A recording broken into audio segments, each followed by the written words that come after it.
Hey, everyone. Welcome back to another episode of So You're Ready to Date. We are here today to talk about a very important holiday coming up, Valentine's Day. And it can be a little daunting if you are in a brand new relationship. It can be a little bit depressing if you don't have a relationship or don't have somebody to spend it with. And it can be one of those holidays that just gets glossed over if you're in an existing relationship and have been together for a while. So we thought we'd dive in, talk a little bit about each of those scenarios, kind of walk you through some ideas, tips, and tricks to have a fulfilling Valentine's Day, no matter what your status. Exactly. I have been single for more Valentines than I have ever been in a relationship or in a couple. So kind of feel like this is my master wheelhouse here. But I've seen a lot of stuff going around about just romanticizing your life. And so, yes, Valentine's Day is a very manufactured romantic day for a lot of people. But maybe this can be a focal point of taking some time to romanticize your life, whether you're single in a new relationship or coupled. But we're going to specifically talk about people who are single and uncoupled, whether you're happily single, whether you just recently had a breakup, whatever, however you found yourself sans date. We just really want to talk about using this as an opportunity to love on yourself. So maybe there are things that you really enjoy. There's a favorite kind of chocolate or a favorite kind of dessert or the flowers that you really love. So finding those ways of treating yourself like your own date, whether because you don't have somebody else to buy them for you, but treating yourself to those things so that you start to feel a little bit special every day of the week and every day of the year, but specifically for this particular love focused holiday. I think you hit the nail on the head there. We always have the ability to love on ourselves, to treat ourselves, to take ourselves out on a date. And the idea of Valentine's Day is manufactured. You're right. I think that it's totally manufactured and it is brought and put a focus on those romantic relationships. But I think it's also a good opportunity for those of us who may not be partnered up to take a step back, take a deep breath, and say, what can I do for myself today? How can I make myself feel good? Because although we can do that every day, we often forget. And this is a really good, popular, well-known reason that's on the top of everybody's mind to sit back and say, am I going to go buy myself flowers? Am I going to make myself a candlelit dinner tonight? Am I gonna just chill out on the couch and order a heart-shaped pizza? Whatever that may look like for you, you can do that without having a partner to do that with. And who knows, you may enjoy it more than the last Valentine's Day you spent with a partner. Well, this is also one, like, I think we talked about this in our New Year's Eve episode. This is a perfect opportunity to gather the rest of your single friends and have a singles Valentine's Day party. Kick it old school like you did back in elementary school. Make everybody create little Valentine's Day card holders and they can all bring a Valentine's Day card to pass around. You can have some fun with this. Yes, if you're feeling sad and depressed, you by all means you're welcome to wallow in a pint of ice cream on the couch crying at rom-coms, but thinking like the flip side, how could I make it more enjoyable? How can I create memories and maybe new traditions that don't require me to have what society tells me is necessary in order to have like a successful Valentine's Day? Yeah, they say you have to be partnered, but how can you start to flip that? How can you start to take back some of that power and be like, nope, we're having, an old school Valentine's Day party. You bring in cookies and cupcakes and having some fun with the holiday as opposed to letting it be this time to make you feel sad and depressed about maybe something that you don't have, but you really want. And whether or not you're even looking for a partner, a lot of times those partners sneak up on us when we are least expecting it. I apologize. They are now shoveling snow, just like the last time, right outside my window. So if you hear the beeping, it's just the snow plows. And I'm sorry, I can't do much about that. But going back to what I was saying, thinking about how, even if you're not looking for someone, usually that's when it smacks us upside the head, when we are least expecting it or when we're not looking for it. But how can you be the partner that you want to find for your life?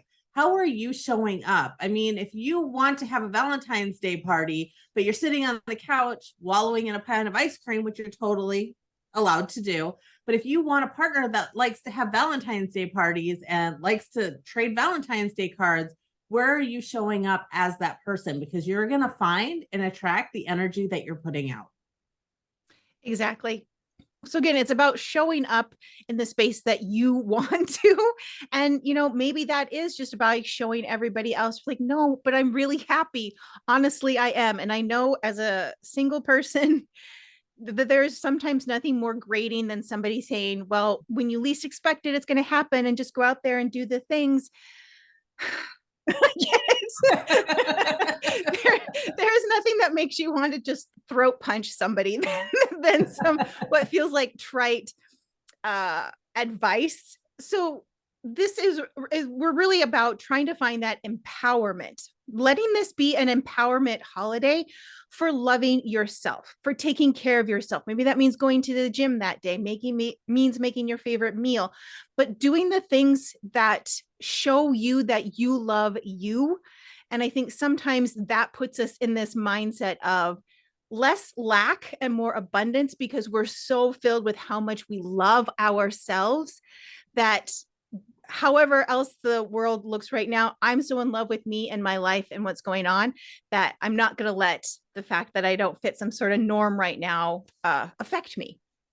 Yes. And have fun. Have fun. You don't have to have a Valentine's Day party where you're exchanging cards with your friends. Maybe it's heart-shaped pizza and bowling, or maybe it's a game night, or maybe it's sitting on the couch watching your favorite Christmas movie. Who knows what that might look like, but it's about having fun and enjoying yourself and letting the situation be what it is, instead of worrying about what you think it's supposed to look like, because whatever it is okay. And once I kind of started doing that more for myself, I realized that I didn't get so triggered about Valentine's Day. It wasn't all of a sudden this, oh my gosh, I don't have another boyfriend. No, it means I get to send my parents a fun little card, or it's about finding other ways to celebrate and have fun on that day. And yeah, that's really what we want to encourage, is you to go out and take the day to have fun, however that happens to look for you. Yes. And stop at the store, buy yourself those flowers. Just do it.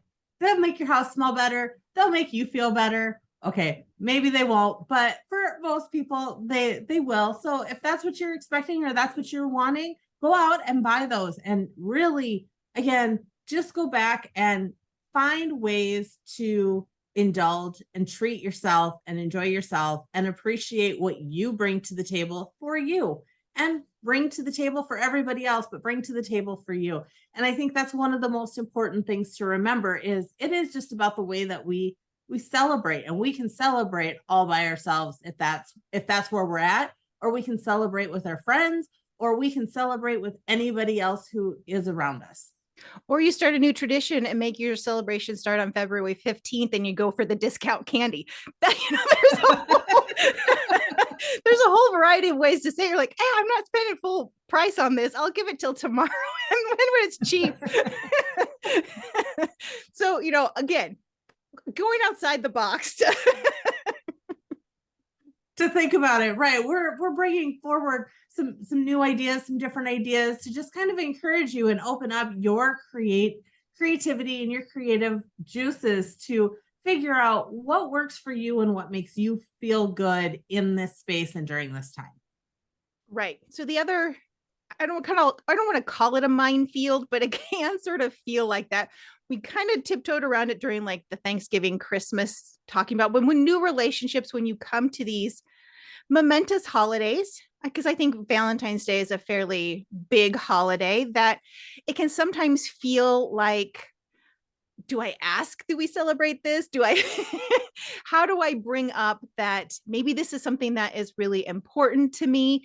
The guy that I've been dating, I mentioned it. I'm like, hey, there's no right or wrong answer. What are your feelings about Valentine's Day? Because quite frankly, I could take it or leave it. It's just never been a big deal to me. But I think if it is something that's a big deal to you, you need to start having this conversation before the 13th. Right. Right. Like that might be a little late to plan something. So having those conversations early, I think, is important. And that's one of the conversations that I had in my relationship, or actually he had, because I'm kind of like you. I could take it or leave it as far as Valentine's Day goes. It's great, but it's unnecessary. And I think because I have a immediate family member with a birthday on Valentine's Day, it just wasn't ever a Valentine's Day celebration. It was a birthday celebration in our household. So probably that's why. But that was something that my partner brought to the table and said, hey, are you pro Valentine's Day, anti Valentine's Day? Because it's very commercialized and it's a manufactured holiday, and I am anti Valentine's Day. And so we agreed early on that was okay. We can be anti Valentine's Day. So deciding that, because if it had been important to me, it would have been important to him. He would have made it important. Just because he didn't feel like it was important doesn't mean that my feelings were discounted in that. So that's why he was asking. And here's a thing where I feel like it might ruffle feathers, but you need to tell people what you want. We need to stop expecting our partners to be mind readers about what we find romantic, what we find as, as gifts. At a certain point, yes, we should kind of expect maybe that they understand a few of maybe our favorite flower, our favorite candy, some of those things, but stop expecting our partners to be mind readers and tell them what you want. I know that you think it's way less romantic, but is it less romantic when you get something that you don't, when there's this miscommunication of I really wanted to go do this. I expected you to make all of these plans. And then when you don't, I get mad. So I think this is a part of that communication where you need to be having that discussion of I want to go out to dinner. I don't care where we go. I want you to make these plans, but this is what I want. This is what I expect, and vice versa. So we need to be having those conversations that say, this is what I would like. How can I help make this happen? Do you need support with this? But not telling the other person, I think, just immediately sets it up for this failure and then hurt feelings. And then people get upset. I'm like, we need to be telling people what we want, because I'm learning this more, not just with romantic relationships, but just relationships in general, that there's this expectation that I think people are just going to know. And they're not in my head 24/7. And to expect that is just seems kind of mean almost at this point. So being very clear about what you want and having a discussion, maybe not demanding it, but having this conversation about, this is what I really like to do on these particular holidays. This is what I would like us to do. And kind of maybe planning it together from there, as opposed to just hoping that they fail. Is that what it is when we're not talking about it? Right. Well, we get stuck in that I think you think what I think situation. And we think because we're attracted to our partners and maybe we've had a lot of conversations, that our partners are going to know, especially in a new relationship, exactly where we're coming from and exactly what we want or what we think is special or what we think is important without telling them. And maybe you're as simple as, you know what, this holiday is important to me, but I really want you to plan what we're doing. Well, giving somebody no direction like that, but telling them that it's important, puts a lot of unnecessary pressure on our partner if we're not telling them what our expectations are for our version of what might be romantic or what might be acceptable or what we may be looking for in an outcome. I think back, so this is a completely off the topic type of thing, but I think it goes back to expectations. And it's one that has stuck with me for years now, years and years. And it goes back to social media. And in one of those groups, I don't even remember what kind of group I was in, but somebody went on there and said, and was complaining because they were driving and they stopped and helped this lady on the side of the road. She had a flat tire. And they helped her change her tire, helped her get all off and running. and then came on social media to talk about everything that they had done and complained that she hadn't even said thank you. And that was, in my mind, the one thing that I thought about was, are you doing that with the expectation of a result? Are you doing that with an expectation attached to it that you're not communicating? Now, I would never tell somebody, if I'm stopping to help somebody on the side of the road, I expect a thank you. However, I think about that in terms of a relationship and a partnership.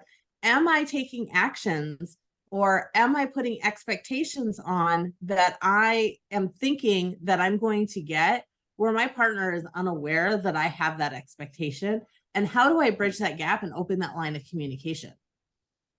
Yes. And I think, for as much as I love a good romantic comedy, they have shot us all in the butt when it comes to what to expect from a romantic situation or a romantic partner. This idea that they're just supposed to know that the most romantic thing is like a dozen roses, or all, like this idea, and that might be it. But again, if they're not supposed watching, to leave you, go to the airport, turn around and run back into your arms instead of getting on the plane. this like path of rose petals that leads to this super romantic and like this whole setup. I'm like, yes, it very well could be that. But if they're not watching the same movies that you are, they probably have no clue that that's even a thing. So right. And I'll have to tell you, I don't even like baths. So don't ever do that for me. Like you don't know, but you see that on TV, and all of a sudden, if you are the partner going, oh, that's the coolest thing ever, and you do that, and then your partner is like, oh, I have to get in this bath and sit here. And if they don't like that or enjoy that. So anyway, sorry, I totally cut you off there. No, but I think that's exactly the point that I was going towards, is that why are we not asking for what we need? And I struggle with this one, because I very much feel more comfortable in the giver role as opposed to the receiving role. But I also understand too how many times I've done something with this idea that it was going to be appreciated, but maybe it wasn't, because that wasn't what the person exactly needed or wanted. And if we want to have healthy communication throughout the longevity of, hopefully this turns into a longer relationship, then we need to start practicing saying, hey, this is what I really expect for Valentine's Day. If you need suggestions on places to eat, if you want help on X, Y, or Z, I'm happy to do that. Because it shouldn't only be just about the romance for one person, right? It should be about, how can we as a couple find this romantic time for ourselves? So maybe while they're working on dinner reservations, you can ask about what their favorite movie is and buy tickets for that. Or just, how can you come together and collaborate to make sure that you both have a wonderful and romantic evening, and that you both come away feeling fulfilled, that your needs were met in whatever way that was. And sometimes I think that kind of goes into some of those relationships that may have been around a little bit longer, where some of that communication might be a little bit easier, versus if you started seeing somebody 2 weeks ago and you're making plans for Valentine's Day. But at the same vein, I want to back up and go, what are your expectations for a relationship that you've been in for 2 weeks? Do you have those big expectations? Or are you expecting somebody to maybe knock on your door, bring over flowers, and grab a pizza? So reining your expectations in if you're not willing to have those conversations, because that relationship is so new. Well, and I think we talked about it a little bit with love languages, where it's like, okay, your love language may be acts of service, but if that, and that act of service may not be exactly like you thought it was going to be. So again, it's tempering these expectations. Like, did I tell them anything? No. How angry can I be if I was not providing any help and any guidance to make sure that my partner was successful? This is not about what you're getting. I would hope that you want your partner to feel successful in you being excited and you feeling loved, because ultimately, isn't that the whole point of this holiday, is that the person you're with feels loved and appreciated, and not necessarily about what you can get out of it. That's true too. So respecting what your partner says when you bring that conversation up and you start having conversations about what you would like to see for Valentine's Day, really listening, or for any day or any time of the year, but really listening to what your partner has to say too. And you may not, maybe he says that he likes X, Y, and Z, but it's not a big deal. So you're going to plan to forego X, Y, and Z. How can you incorporate that in as a little surprise for them to help make them feel loved too? So it's very much about paying attention to the conversations that you are having, to kind of listen for hints for your partner as well, just to see how you can make their day just as special as you're hoping they make your day. Well, I think it goes like to those long-term relationships too, where you're like, we've been there, done it all. So, is there some like new way that maybe you can, spice things up, for kind of like lack of a better word? This is all always about kind of thinking outside of the box. And again, not always has to be celebrated on the 14th. Is there something that maybe there's a concert that's coming up that your partner really wants to see and you can get tickets for, and that can be the Valentine's Day present, and not knowing that it doesn't necessarily have to be on that exact day, but is there something outside of the, dinner, movies, chocolate, flowers that might surprise your partner even after many years together? And a lot of it is about keeping it interesting. One of the things that you can do to keep your relationship feeling fresh and feeling new is to put a little bit of emphasis on thinking outside the box for some of these occasions. It's great if you just do the same old thing, or you've had 5 or 6 years where you've done the same thing on Valentine's Day and you just kind of know what to expect. But at that point, does it feel routine? Does it feel like habit? Can you do something to make it feel fresh and new and bring a spark back into your life? And I think you don't have to do it on Valentine's Day. Like you said, we could do it whenever, but I think it's a good reminder of a time where we can do that, where we can bring that spark back, and take that into the future as well, and think about it for other times of the year, just to keep things fresh and new and put a different spin on things, to bring some of that passion and romance, not back, not that it ever went, but so that it doesn't start to feel stale. Well, and I know like boudoir photography is fairly popular, and not everybody has the money to invest in having a professional do it, but there are plenty of photographers on TikTok who are showing you how to do it at home for both men and women. So there's a fairly easy way to not only love yourself by buying yourself some like fun and sexy and enjoyable lingerie, and then another way to surprise maybe your special someone with some pictures. Again, you can take them. There are plenty of really great photographers out there who are giving you like really good tips, and you can show as much or as little as you want. But again, go onto TikTok, search Valentine's Day ideas, find some ways that maybe you can keep surprising each other. So like Angie says, so that spark still kind of keeps burning there.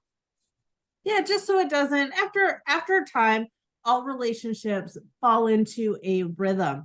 And it's our job as much as our partners to help break that rhythm and keep it new and interesting, so that we can reignite some of that attraction and passion that was there at the beginning if you've been with somebody for a while.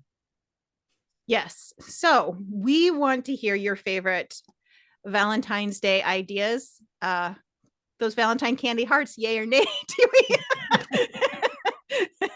I don't know. Maybe you give that to somebody you like. I don't know if they like those or not. But I think this is the time we want to hear. Do you have any like great Valentine's Day suggestions that maybe ended up being fun or interesting or out of the ordinary?